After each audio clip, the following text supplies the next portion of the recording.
Solution का exercise question 2.17 दिया है। Question says the vapour pressure of water is 12.3 kPa kilo pascal में दिया है एट 300 केल्विन। अगर फर्स्ट सेंटेंस में ध्यान दें तो वाटर का वेपर प्रेशर दिया हुआ कितना दिया 12.3, मतलब vapour pressure of pure liquid दिया है। Vapour pressure of pure liquid आप लोगों ने देखा होगा कि पी नॉट से रिप्रेजेंट करते हैं, तो पी नॉट की वैल्यू हमें यहाँ पे मिल जाती है। P naught is equal to कितना हो गया 12.3 kPa हो गया भाई। ठीक है भाई, vapour pressure of pure liquid हमें दिया हुआ है, प्योर वाटर। ठीक है, अगर नेक्स्ट सेंटेंस में ध्यान दें तो calculate the vapour pressure of 1 mole solution, मतलब क्या है कि सॉल्यूशन के वेपर प्रेशर को हमें कैलकुलेट करना है और सॉल्यूशन के वेपर प्रेशर को हम रिप्रेजेंट करते हैं PS से। एस पर सॉल्यूशन हो गया, इसकी वैल्यू हमें कैलकुलेट करनी है। अब देखिए सोल्यूशन कैसा दिया है, 1 मोलर सोल्यूशन दिया है, इसका कॉन्सेंट्रेशन दिया हुआ है और फर्दर बोलता है कि 1 molar solution of non volatile salute in it. यहाँ पे अगर आप देखें तो सोल्यूशन में कैसा सल्यूट डला हुआ है, नॉन वोलेटाइल सल्यूट डला हुआ है। ये बहुत ही इंपॉर्टेंट इंफॉर्मेशन है। नॉन वोलेटाइल सल्यूट डला हुआ है मतलब क्या है कि आपको यूज करना है Raoult's law of non volatile solute. Raoult's law of non volatile का सल्यूट का फॉर्मूला जो आप लोगों ने सीखा होगा ये होता है आपका P naught minus PS upon P naught is equal to ये हो गया आपका XB। ये फार्मूला आप लोगों ने सीखा होगा। ठीक है, नॉन वोलेटाइल सॉल्यूट अगर सॉल्यूशन में डला हुआ है तो आप आसानी से Raoul's law of non volatile solute लगाइए और आसानी से आंसर कर सकते हैं। अब देखिए भाई यहाँ पे P नॉट है क्या, vapour pressure of pure liquid होता है, प्योर सॉल्वेंट होता है, तो ये सॉल्वेंट वाटर है भाई, इसका वेपर प्रेशर दिया हुआ है तो P नॉट की वैल्यू हमें मिल गई यहाँ से। ठीक है भाई, PS क्या है, वेपर प्रेशर ऑफ सोल्यूशन। यही क्वेश्चन पूछता है calculate the vapour pressure of 1 molar solution, मतलब हमें PS की वैल्यू कैलकुलेट करनी है। ठीक है भाई, इसके बाद में ये जो आपका XB दिया हुआ है तो ये मोल फ्रैक्शन ऑफ सल्यूट होता है, जो B रिप्रेजेंट करेगा सल्यूट को, अगर A होता तो वो चला जाएगा सॉल्वेंट में। ठीक है भाई, इसको हम फर्दर सिंप्लीफाई कर लेते हैं। यहाँ पे मोल फ्रैक्शन का फॉर्मूला लगाएंगे तो number of moles of solute divided by number of moles of solute plus number of moles of solvent. अगर A दिया है तो सॉल्वेंट के मोल्स को रिप्रेजेंट करेगा और B दिया हुआ है तो सल्यूट के मोल्स को रिप्रेजेंट करेगा। अब देखिए भाई हम मोल्स के बारे में बातचीत कर लेते हैं, किसके, सल्यूट एंड सॉल्वेंट को। अब देखिए भाई यहाँ पर तो सल्यूट जो आपका सोल्यूशन है इसके कंपोजिशन के बारे में जो डेटा दिया हुआ है ध्यान दीजिए।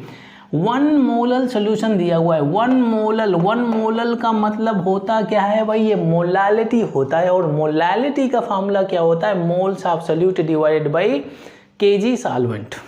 ठीक भैया, इसे आप ऐसे भी बोल सकते हैं। 1 मोलर का मतलब क्या होता है, 1 moles of solute present in 1 kg solvent. Solvent का मतलब क्या है, वाटर्स। ठीक है भाई, तो यहाँ पे अगर आप ध्यान दें इसको मैं ऐसे भी लिख सकता हूँ 1 मोल NVS।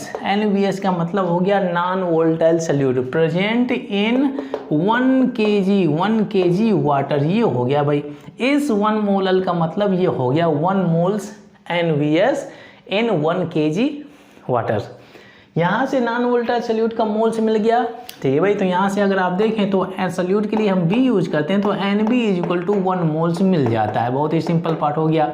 किसका NVS का मिल गया, नॉन वोलेटाइल सॉल्यूट का मिल गया। अब इसके बाद में यहाँ पे अगर आप देखें तो वाटर की क्वांटिटी कितना है, 1 kg हो गया।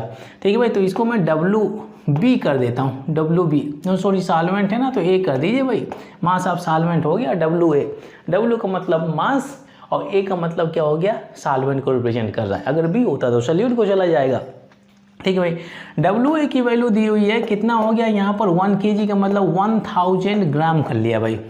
ठीक है, अब देखिए मास ऑफ वाटर दिया है, क्या मैं इसको मोल्स में कन्वर्ट कर सकता हूँ, ऑफकोर्स कर सकता हूँ। आप लोगों ने सीखा होगा कि ये कि फार्मूला क्या होता है, N is equal to W/M होता है। नंबर ऑफ मोल्स कितना होता है, is equal to mass by molar mass होता है। तो अगर मुझे सॉल्वेंट के लिए कैलकुलेट करना तो Na इज इक्वल टू क्या हो जाएगा, WA/Ma। बहुत ही सिंपल फार्मूला। अब देखिए Na की वैल्यू हमें कैलकुलेट करनी है तो सिंपल है भाई, इज इक्वल टू WA की वैल्यू कितनी हो गई, मास ऑफ वाटर कितना हो गया 1000 डिवाइडेड बाई ये आपका मोलर मास ऑफ वाटर हो गया। मोलर मास ऑफ वाटर बहुत ही सिंपल, H2O का मोलर मास कैलकुलेट करेंगे ये हो जाता है 18। आप लोगों ने आयनिक इक्विलिब्रियम में सीखा होगा, कुछ न्यूमेरिकल्स होते हैं वाटर से रिलेटेड, तो वहाँ पे आप लोगों ने देखा होगा कि इसकी वैल्यू डायरेक्टली हमें डिवाइड करने की ज़रूरत नहीं है। आप दिमाग में रखें इट इज़ 55.5 रहता है। ठीक है भाई, 55.5 आगे करेंगे तो 6 में चला जाएगा। तो मतलब क्या है कि यहाँ से आपको Na की वैल्यू मिल जाती है 55.5 मोल्स मिल गया। ठीक है, तो सॉल्वेंट के कितने मोल्स हो गए 55.5 5। ठीक है भाई, अब ध्यान दीजिए यहाँ पे NB number of moles of solute 1 moles, number of moles of solvent 55.5। इनको दोनों के बीच में अगर देखें तो काफ़ी ज़्यादा डिफरेंस वैल्यू में आ रहा है, number of moles of solute and solvent. अब देखिए भाई यहाँ पे अगर आपका सोल्यूशन किस तरह का दिया है, डाइल्यूट सोल्यूशन, या for all the type of the solution in journal हम करते क्या है कि NB को हम नेग्लिजिबल कंसीडर करते हैं इन कंपैरिजन टू Na। तो ये पार्ट अगर हम करते हैं तो हमारे लिए कैलकुलेशन भी इजी हो जाता है। तो यहाँ पे क्या करते हैं, Na is quite greater than, हम negligible for all type of the solution ये कंडीशन फॉलो करते हैं। तो यहाँ से हमें मिल जाएगा NB अपान Na, ये तो आपका नेग्लिजिबल हो गया, और इस साइड हमारे पास में P0 माइनस PS दिया हुआ है और ये हो गया आपका P0। ये फार्मूला आपको यूज करना है। इस फार्मूला को यूज करके आप आसानी से PS की वैल्यू निकाल सकते हैं, क्योंकि NB का डेटा भी तैयार है, Na का डेटा भी तैयार है, P0 की वैल्यू न्यूमेरिकल में दी हुई है। चलिए प्लग इन कर लेते हैं। अब देखिए भाई P0 की वैल्यू कितना हो गया 12.3, ये वैल्यू दिया हुआ है, माइनस PS हो गया, P0 नीचे भी कर देते हैं 12.3 हो गया इज इक्वल टू, ठीक है भाई।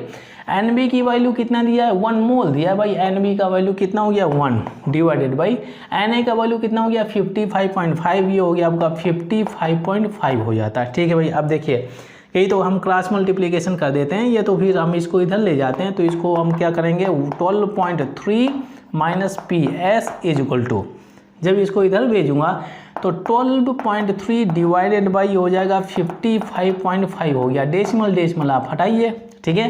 तो 123 डिवाइडेड बाई 555, चलिए हम डिवाइड कर लेते हैं, 555 डिवाइडेड बाई ये हो गया 123, ठीक है भाई। ये स्मॉलर वैल्यू है तो यहाँ पर डेसिमल लगाइए, 0 हो गया, 5 2 जा 10, ठीक है भाई, 2 टाइम से चला जाएगा तो 2 5 जा 10, 2 5 जा 10 11, 2 5 जा 10 और ये 11 हो गया, तो ये 0 हो जाएगा, 2 हो जाएगा, 1 हो जाएगा, ठीक है भाई।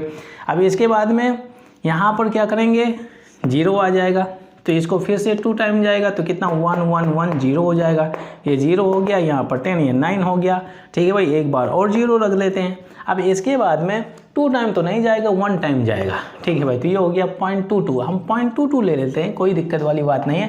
तो यहाँ से हो गया 0.22 हो गया भाई, ये वैल्यू आ जाती है। अब इसके बाद में यहाँ से 12.3 minus PS is equal to 0.22 हो गया। अब इसके बाद में सिंप्लीफाई करते हैं, फर्दर क्या कर देते हैं, इसको इधर ट्रांसफर करूँगा, इधर इसको ट्रांसफर करूँगा, तो ये PS is equal to 12.3 minus कितना हो जाएगा 0.22 हो गया, ये मिल गया।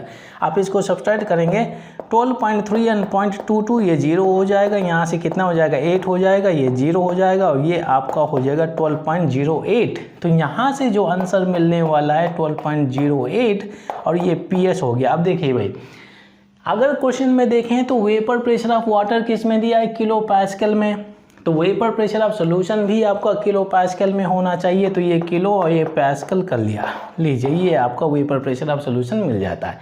हाँ, इसमें एक इम्पोर्टेंट पार्ट में आपके साथ में शेयर करूंगा कि जब कभी भी सॉल्यूशन में आपका नॉन वोलेटाइल सॉल्यूट दिया है तो आप आंख बंद करके बहुत ही क्लियरली आप जाइए किस टॉपिक में, Raoul's law of non volatile solute, ठीक है। तो यहाँ से आपको पता चलेगा कि जो नॉन वोलेटाइल सॉल्यूट होता है सॉल्वेंट के वेपर प्रेशर को कैसे डिक्रीज करता है, और इसको हम कैलकुलेट करने के लिए कौन सा फार्मूला यूज करते हैं। फार्मूला केवल एक ही है, P0 minus PS upon P0 is equal to XB।